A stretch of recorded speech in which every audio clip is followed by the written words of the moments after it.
Good morning. This is Kellaland on the go with all you need to know in news and weather as you start your day. A Lake County man plans to plead guilty to a federal child pornography charge. 30-year-old Jordan Opdahl signed documents admitting to downloading and sharing illegal images using the Kick Messenger app in 2020. When he enters his plea, he'll face anywhere from 5 to 20 years in federal prison. Opdahl is also waiting to go on trial for state charges. In that case, he's accused of child pornography and sexual contact with a child. Multiple agencies were called to battle a brush fire near Astoria Tuesday afternoon. The Dual County Sheriff's Office says it happened just after 2 p.m. Authorities say the fire started when a burn barrel got out of control. It spread into brush, crossed the road, and spread into more brush. Fire departments from Astoria, Toronto, Brant, and Gary responded. A local farm brought tractors and other equipment to help contain the fire, while the Dual County Farmers Union brought a semi full of water to help refill fire trucks. Meanwhile, Tuesday's dry conditions and strong winds made fighting a wildfire difficult for crews in the Black Hills. About 100 personnel are working to put out the fire. As of the latest report, the Palmer Gulch fire is just under 90 acres in size and around 40% contained. Palmer Creek Road, as well as trails in the Black Elk Wilderness area, are closed until further notice. The cause is under investigation. Now let's send it over to meteorologist Scott Munt for a check of our morning forecast. Good morning, Scott.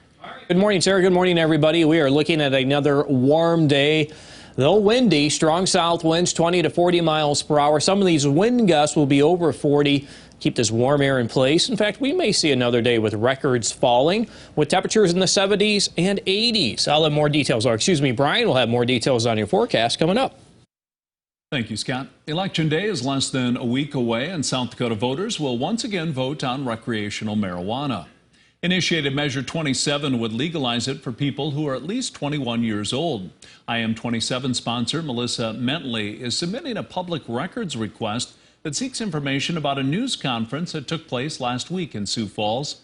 State law says that the state or a state agency can't spend public money to influence the success or failure of a ballot question. But the law does say that an official can comment in their personal capacity. Sioux Falls Mayor Paul Tenhaken attended the news conference and shared his concern about recreational marijuana. Tenhaken told Kellaland News via text message he made comments in his personal capacity. Meanwhile, Kellaland News is speaking with statewide candidates about the issues on a lot of people's minds. Our first conversation with the candidates aired yesterday on First at 4. It featured Democrat Jamie Smith and Libertarian Tracy Quint. Governor Noem declined our request to sit down in our studio. Instead, our special features a September interview with the Republican incumbent. To watch a full conversation and read about where the candidates stand on issues like Medicaid, marijuana, and the food sales tax, just visit this Kellaland.com original by Jasmine Jackson. And coming up this afternoon, we'll talk with the 3 candidates running for U.S. Senate. Hear from incumbent Republican John Thune, along with challengers Democrat Brian Bangs and Libertarian Tamara Lessner. If you missed the conversation, we'll be rebroadcasting it, along with our conversation with the gubernatorial candidates, tonight at 9 o'clock Central Time on Kello Extra. Then this weekend, we'll sit down for a conversation with the 2 candidates in the U.S. House race. That's coming up Saturday and Sunday in a special edition of Inside Kellaland.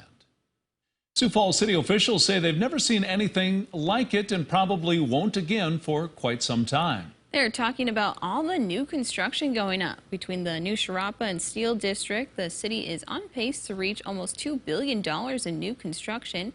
But it's not just commercial development. You know, a lot of apartments. You can see on our stats, there's just a lot of apartments going up all over the place. As of right now, the city has issued almost $1.8 billion in building permits with 2 months to go. An area grocery store says it will be closed for Thanksgiving this year. Hy-Vee says it's the first time in the company's 92-year history that its over 285 stores will be closed on the holiday.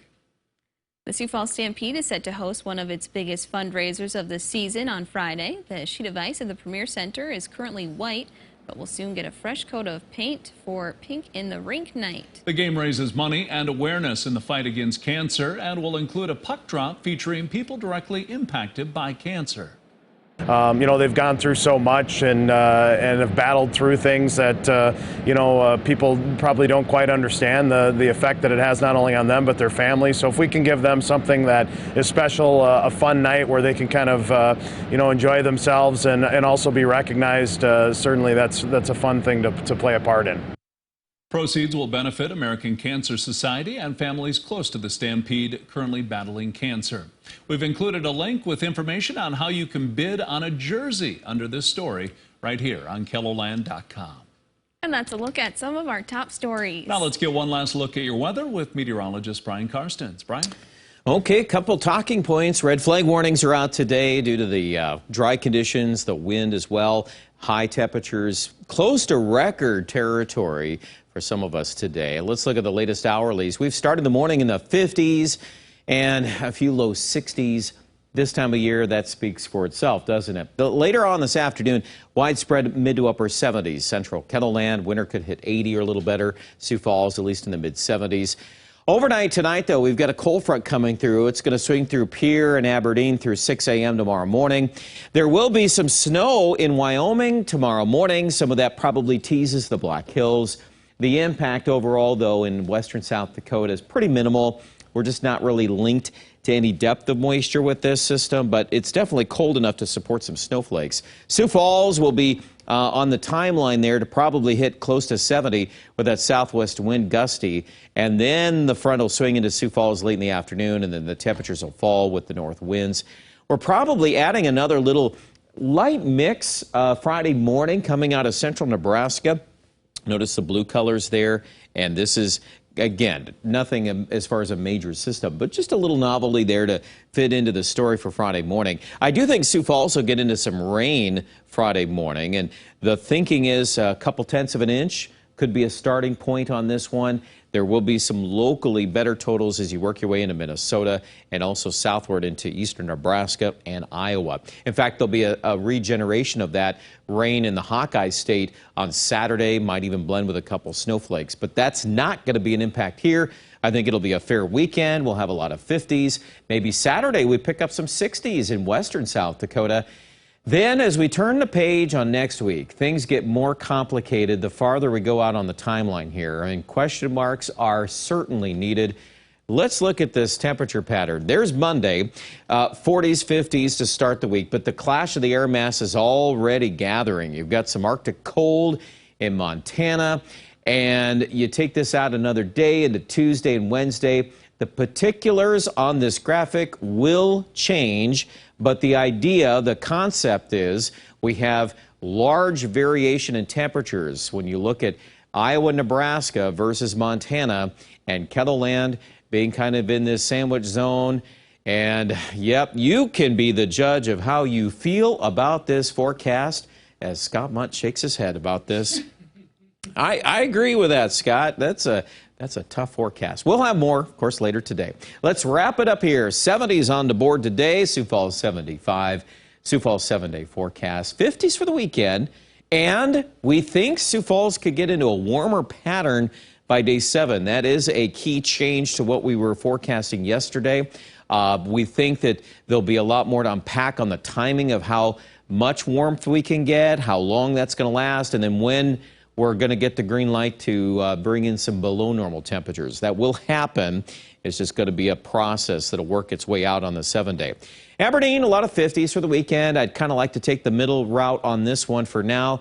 We've been pretty cautious on rain chances for Aberdeen and Pierre most of the week, and even these low-end chances are there. But for now, Pierre, a lot of the 7-day forecast is still pretty dry, so don't get too worked up about any big moisture chances just yet. Rapid City, you're up to 60 on Saturday, then the 40s and some rain snow chances early next week. More details at KELOLAND.com.